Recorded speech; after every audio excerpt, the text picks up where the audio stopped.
हिंदी साहित्य की कहानी और उपन्यासों के चैनल में आज सुनिए युवा साहित्यकार मनीषा कुलश्रेष्ठ जी की लिखी हुई कहानी फांस। तो शुरू करें कहानी फांस। गोखड़े नुमा खिड़की में खड़ी वो रेत पर उतरते अंधेरे को देख रही थी, मानो कोई राक्षस रेत निकलता हुआ बढ़ता आ रहा हो। गर्मी की इस शाम में हवा की गति में बढ़ती तीव्रता कुछ देर तो भली लगी, लेकिन जब आंखें किरकिराने लगीं तो वो समझ गई कि आंधी के आसार हैं। उसे पता था हवा जरा तेज हुई नहीं, बिजली को जाते देर नहीं लगेगी। सो उसने लालटेन और दियासलाई करीब रख लिए। ऐसे में मोमबत्ती जरा भी कारगर नहीं।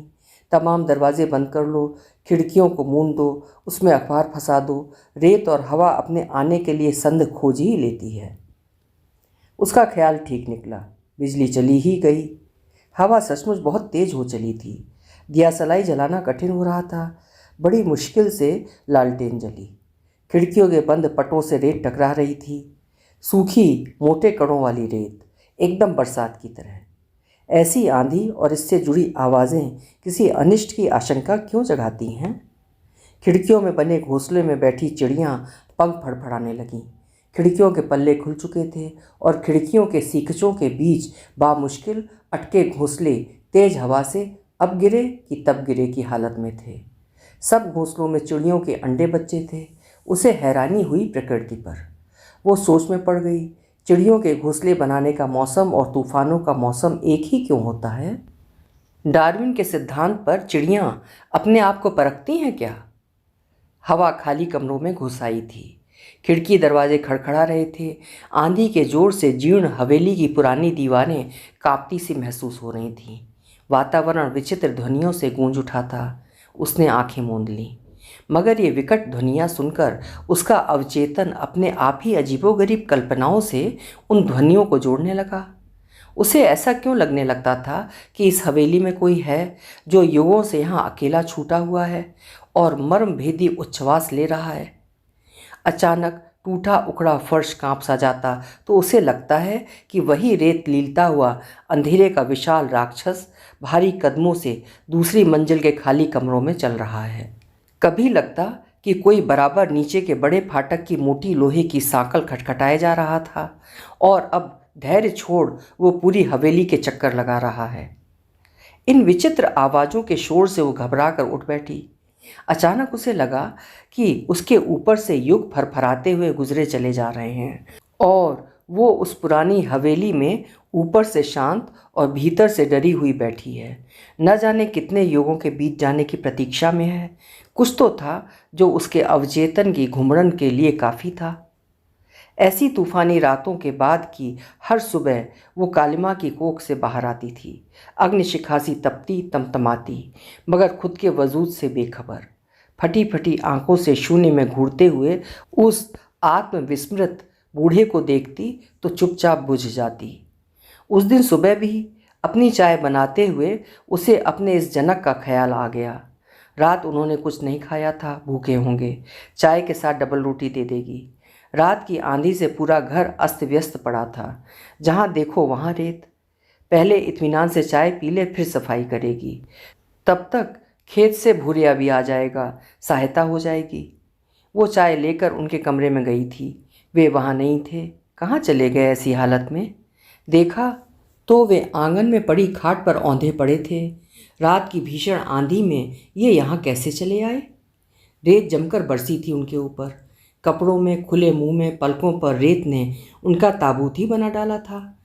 पहले उसने सोचा बेहोशी का दौरा पड़ा होगा, पर वहाँ तो सांस ही नदारद थी। उसने चीख कर पड़ोस से जयदीप को पुकारना चाहा, मगर आवाज़ गले में फंस कर रह गई।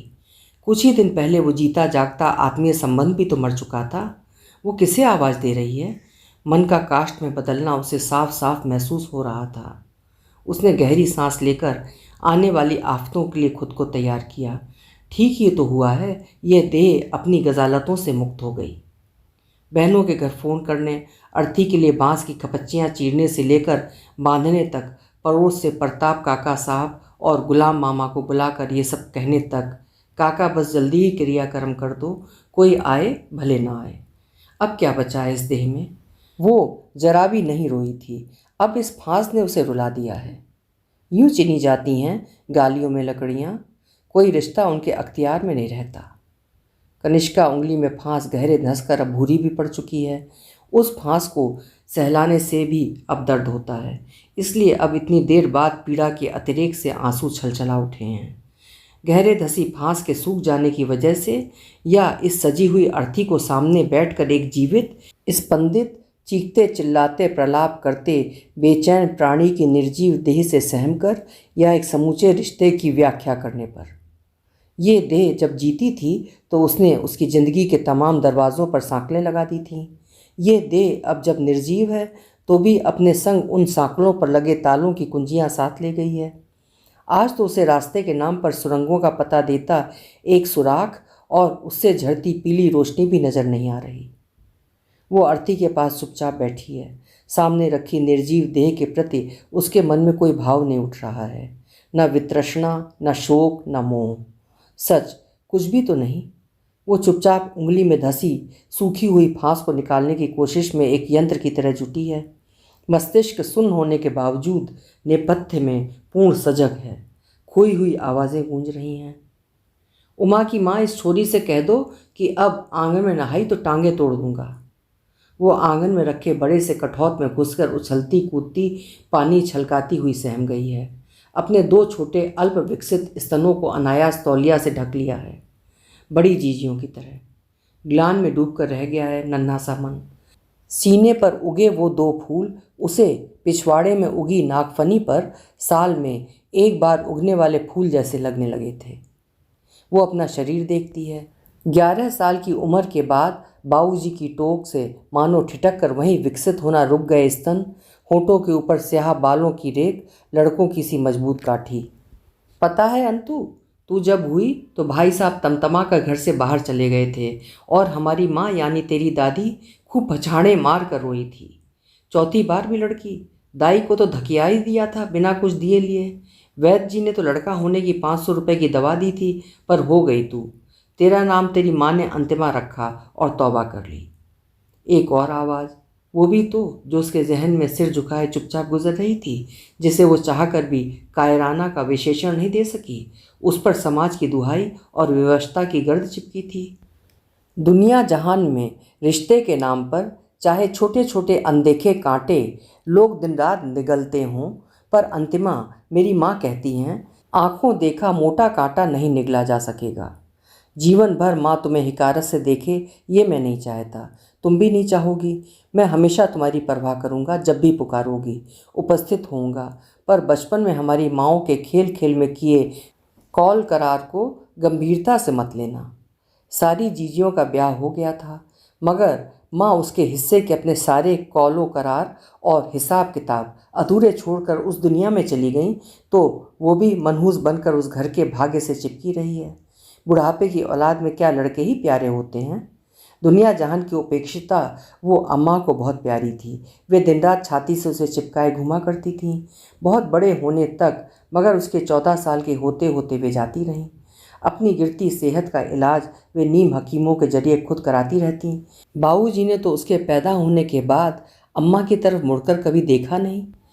कभी कभी अम्मा के कमरे से हताश फुसफुसाहट उभरती, हमसे मतलब ही क्या, उस राण नरस के रहते आपको।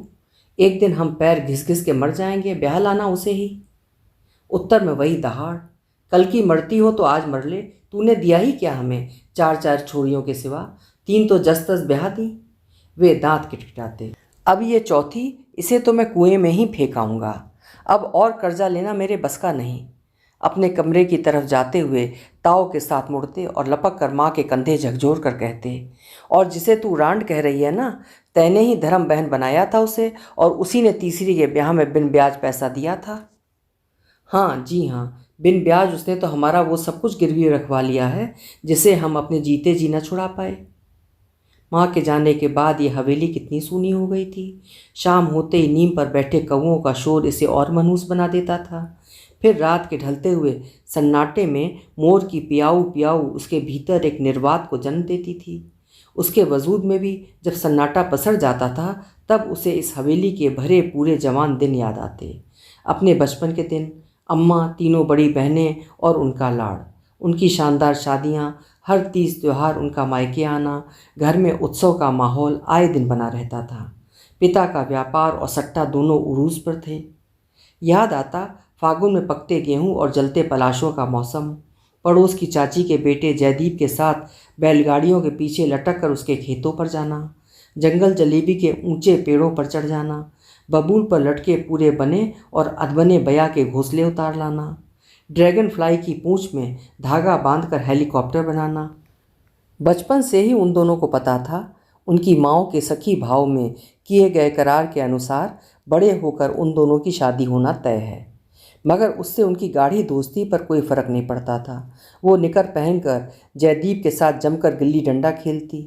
लड़कियों के खेल उसे रास कभी नहीं आए। बेटे के अभाव की अपनी मनोग्रंथ के तहत बचपन से अम्मा ने उसे हाफ पैंट शर्ट ही पहनाई थी। छोटी छोटी आँखें, भक्क गोरा रंग, छोटी गोल नाक, ऊपर वाले होंठ के ऊपर हमेशा पसीने की बूंदें और गहरे भूरे रोएं, छोटे कटे घुंघराले बाल। अक्सर अनजान लोग उसे लड़का समझ लेते। जयदीप के नए दोस्त उसकी पीठ पर धौल जमा देते लड़का समझकर। अम्मा के साथ ननिहाल जाते हुए बस का कंडक्टर भी उसे लड़का समझ लेता। उम्र का ये संधि स्थल ना आया होता तो वो माँ का बेटा बनी रहती।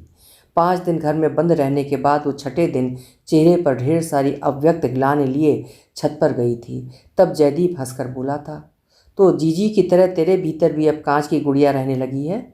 माँ कहती है लड़ाई में बहन को पेट में मुक्का नहीं मारना, लड़कियाँ अंदर से नाजुक होती हैं, कांच की गुड़िया सी। क्यों? क्या हर वक्त माँ कहती है ये, माँ कहती है वो? मेरे अंदर कोई कांच की गुड़िया उड़िया नहीं रहती। उसने प्रतिरोध किया था। जयदीप के फौज में लांस नायक की ट्रेनिंग पर जाने के बाद और माँ के मर जाने के बाद वो खुद ही हिचकने लगी थी चाची के घर जाने से। कहीं उसे चाची बेसब्र ना समझ लें। रिश्ता तो तय है, मगर चाची उसके पिता से चिढ़ती भी हैं और डरती भी। उसकी संपूर्ण चेतना पड़ोस के उस घर की सुखबुगाहटों पर लगी रहती। माँ के साथ बचपन चला गया। जयदीप के साथ आंखों की कोटरों से हरियल सपने भी उड़ गए थे। माँ सच में उसे कुएं में फेंके जाने के लिए छोड़ गई। कुआं ही नहीं, अंधा कुआं। जिस कमरे में से माँ के सधे गले से सुंदरकांड की आवाज़ों की धूप उगा करती थी, उस कमरे में से उभरती आवेग में आतुर पुकारों और उत्तरों के रहस्यमय धुंधलके ने उसे जीवन के समस्त गुह्य रहस्य समझा दिए थे। वो अपनी किताबों में अपना चित्त एकाग्र करती ही थी कि एक अलसाई आवाज़ गूंजती, अब जाऊं? बाबूजी की उसके प्रति वितृष्णा जीवन भर रही। बचपन में मनहूस कहीं की, या छोरी के अलावा कब उसे प्यार से अंतिमा कहकर बुलाया? हाँ, बुलाया था एक बार नशे की हालत में अपनी असीमित, अनैतिक और किसी मनोरोग की हद तक जा पहुंची कामना के ज्वार में, अंतिमा।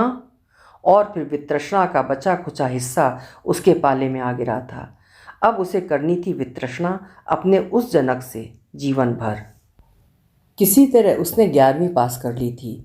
उसके बाद उन्होंने उसकी फ़ीस देना बिल्कुल बंद कर दिया था। उसने मोहल्ले के 2-4 बच्चों को ट्यूशन पढ़ाना शुरू कर दिया। वो भगवान का शुक्र मनाती थी कि कम से कम उसके पास कहने को एक घर तो है, अपना कमरा है, आंगन है। आंगन के 2 विशाल नीम के पेड़ हैं, लंबी लंबी छतें हैं, जिन्हें फांद कर वो पड़ोस में जयदीप के घर में कूद जाया करती थी। चाची का हाथ बटाकर जयदीप से बातें कर बाबूजी के लौटने से पहले आ जाया करती थी। मगर इसी घर ने अपनी दीवारों में भीतर ही भीतर नागफनी कांटे उगा लिए थे। इस घर का स्वामी, उसका जनक, झुंड से तज दिए गए बूढ़े शेर की मानिंद हवेली नुमा गुफा में दिन रात चक्कर काटा करता। अब नर्स भी कभी आती तो 2 मुस्टंडों के साथ पैसों का तगाजा करने के लिए ही आती।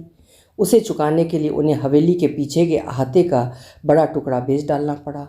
वे अपनी हार, हताशा और अकेलेपन के गर्त को शराब से पाट रहे थे। समाज में उन्हें पहले का सा सम्मान मिलना खत्म हो चुका था। रिश्तेदार दुरदुराने लगे थे। उस रात उनके नशे में घर लौटने की आहट से हवेली कंपकपा गई थी। उसके कान सजग हो गए थे। रसोई में उनकी थाली उसने ढक कर रख दी थी। अमूमन जब वे देर रात पीकर लौटते थे तो जैसे तैसे खाना खाकर सीधे अपने कमरे में जाकर सो जाया करते थे। सुबह देर से आहट पर जाते, मगर उस दिन वे लड़खड़ाते हुए चीज़ों से टकराते, उन्हें गिराते, खुद गिरते हुए सीधे उसके कमरे में चले आए। अंतिमा, सो गई क्या? आवाज़ सायास नरम की गई थी। वो चुप रही। उनसे उसका वार्तालाप लगभग नहीं के बराबर होता था। बहुत दिनों से तूने स्कूल की फीस नहीं मांगी, स्कूल छोड़ दिया क्या? वे अंधेरे में टटोलते हुए उसके बिस्तर पर बैठ गए। जेब से एक नोटों की गड्डी निकाली। ये ले फीस, 12वीं में एडमिशन ले ले, तू ही मेरा लड़का है अब तो। कमरे में धुंधली 0 पावर के बल्ब की रोशनी थी। उनके क्रश शरीर की परछाई भी दीवार पर दानों की तरह पड़ रही थी। उसके सिर पर हाथ फेरते फेरते अचानक उनके हाथ नीचे सरक आए। अचानक वे उसके स्तन दबोचने लगे। वो बुरी तरह चीख पड़ी तो गुस्से में भन्ना गए। शोर मत मचाए छोरी, कहकर एक चाटा रसीद कर दिया था और अपने कमरे में चले गए। वो रात भर कांपते हुए और रोते हुए अपने संकल्पों और विकल्पों से उलझती रही। उसे पढ़ लिख कर अपने पैरों पर खड़ा होना होगा। इस यंत्रणा ग्रह से निकलकर भागना होगा। कब, कहाँ और कैसे? उस दिन पहली बार उसे अपने दबंग, लापरवाह, विद्रोही व्यक्तित्व के बाहरी आवरण के भीतर एक कांच की नाजुक गुड़िया कांपती नजर आई थी। उसकी सुरक्षा को लेकर वो डर गई थी।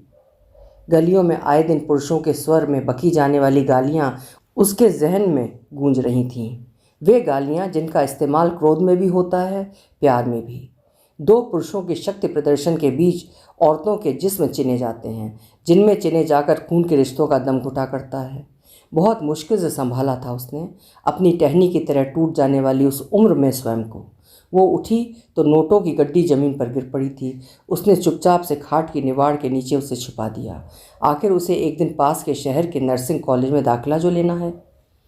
सुबह सुबह जब वे उठे तो शायद उन्हें कुछ याद नहीं रहा, सिवाय इसके कि उन्होंने सट्टे में जीते नोटों की गड्डी कहीं गिरा दी है। उन्होंने जब उससे पूछा तो उसने पूरी उदासीनता के साथ अनभिज्ञता जता दी। पिछली रात के उस अपवित्र स्पर्श की लिजलिजाहट उसके व्यक्तित्व में फांस बन के गड़ गई थी। वो उनके सामने पड़ने से बचती।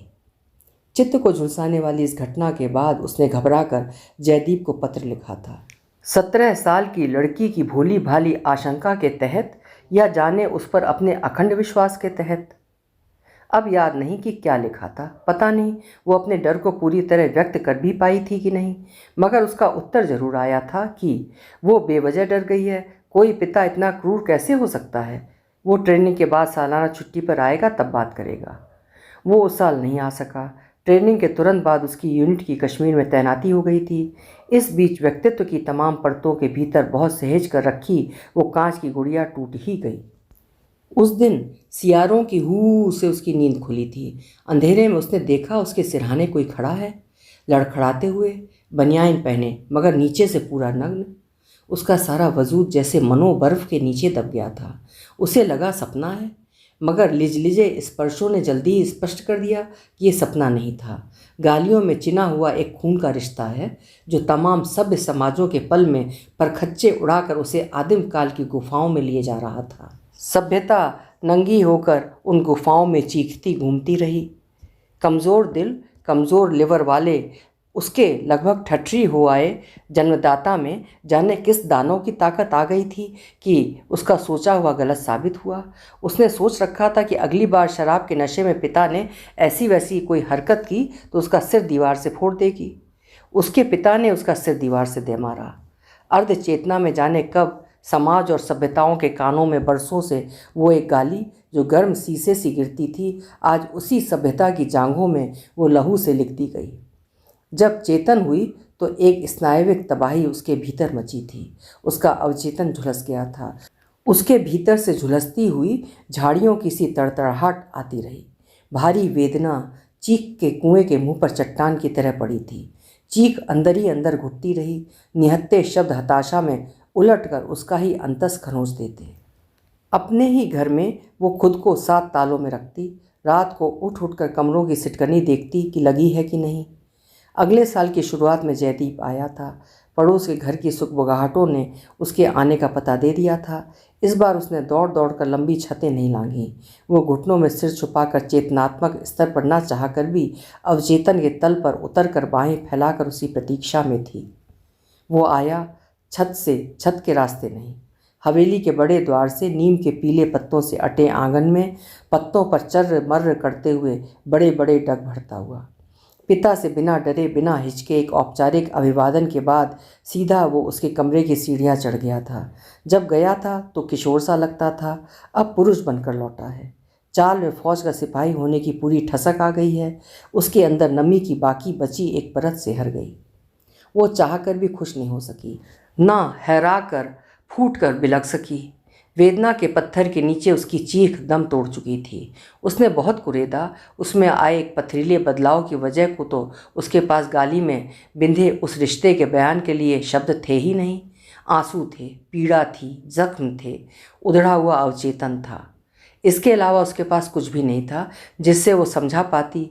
मगर अंतिमा के पिछले वर्ष लिखे गए पत्र के मजमून के प्रकाश में वो बहुत कुछ समझ चुका था। खाली वही नहीं समझा, चाची को भी उनके खेत में काम करने वाले भूरे ने हल्का सा संकेत दिया था। बाई सा अंतु जीजी रे लारे मालिक रो व्यवहार ठीक कोनी, दारू रा नशे में वे कहीं भी कर सके।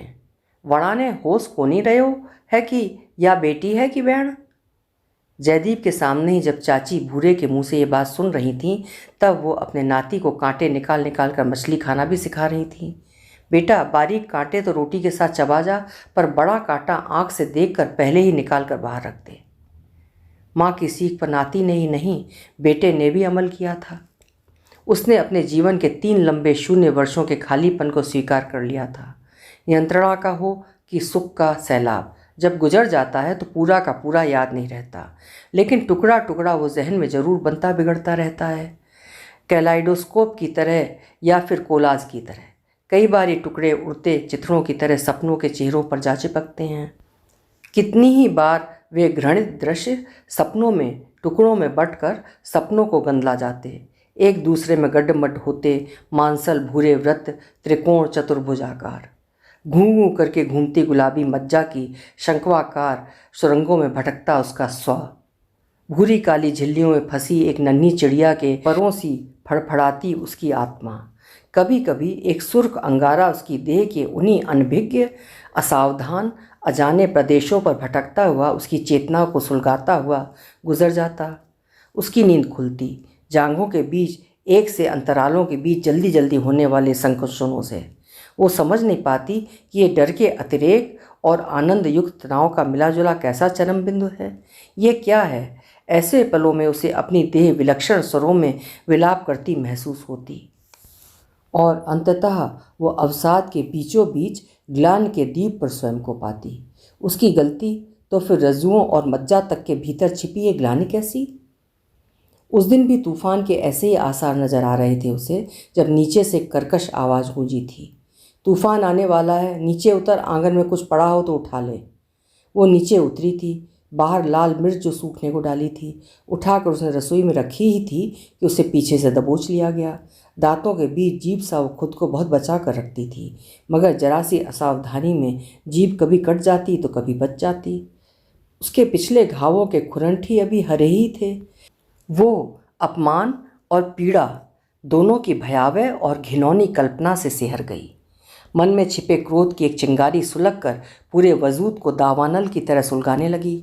उसने अपनी कोहनी से पूरे दम खम से उसकी पसलियों पर वार किया। वो चीख कर वहीं बैठ गया। तबका जो बिस्तर से लगा तो फिर उठा ही नहीं। शौचादि के लिए भी वो भूरिया पर ही निर्भर रहता। आते खाना बमुश्किल पचा पाती। अंतिमा को उसकी इस हालत पर कभी कभी पश्चाताप भी होने लगा था। ज़्यादा ही जोर से मार बैठी थी वो, लेकिन वो कभी हैरान भी रह जाती। टूटी पसलियों के साथ बिस्तर से जा लगी उसके जनक की जर्जर देह के भीतर अब भी क्या कोई कामातुर राक्षस रहता था?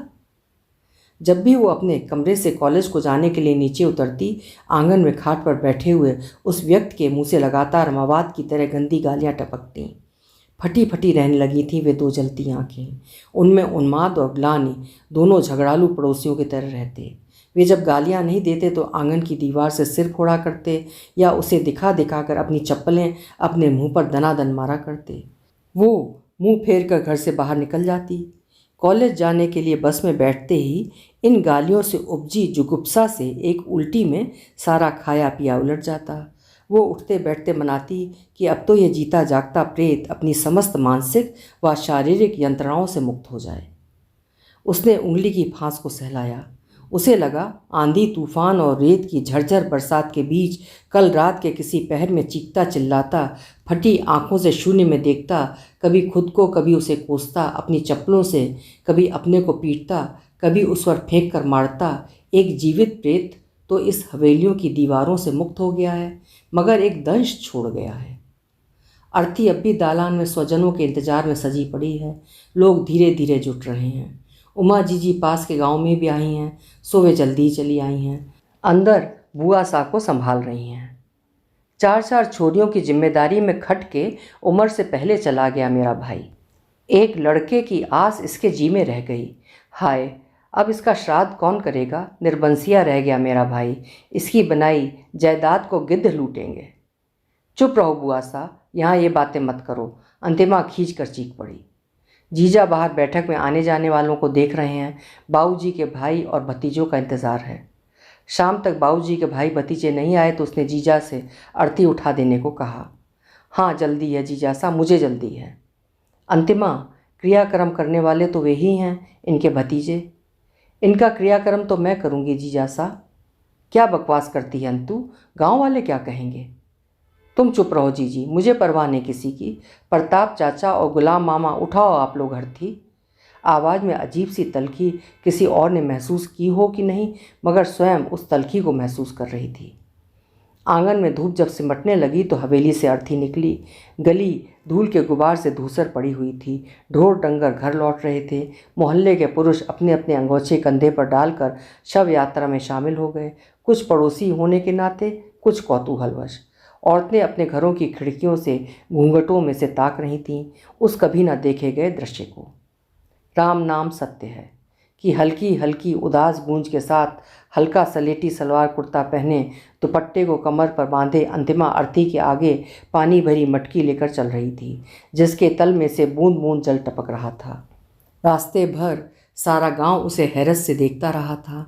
उसका चेहरा हमेशा की तरह पथरीला सा था, न सुख न दुख, न शोक न उल्लास। शव यात्रा के शमशान पहुंचते हुए अंधेरा घिराया था। एक बड़ा सा बरगद, पास बहती वैरागिन सी नदी, इधर उधर बिखरी राख, अर्थी से शव का जल्दबाजी में खोला जाना और पंडित के वे महायात्रा से संबंधित श्लोक उसके मन में देह की अर्थहीनता को लेकर अजीब सी विरक्ति जगा रहे थे।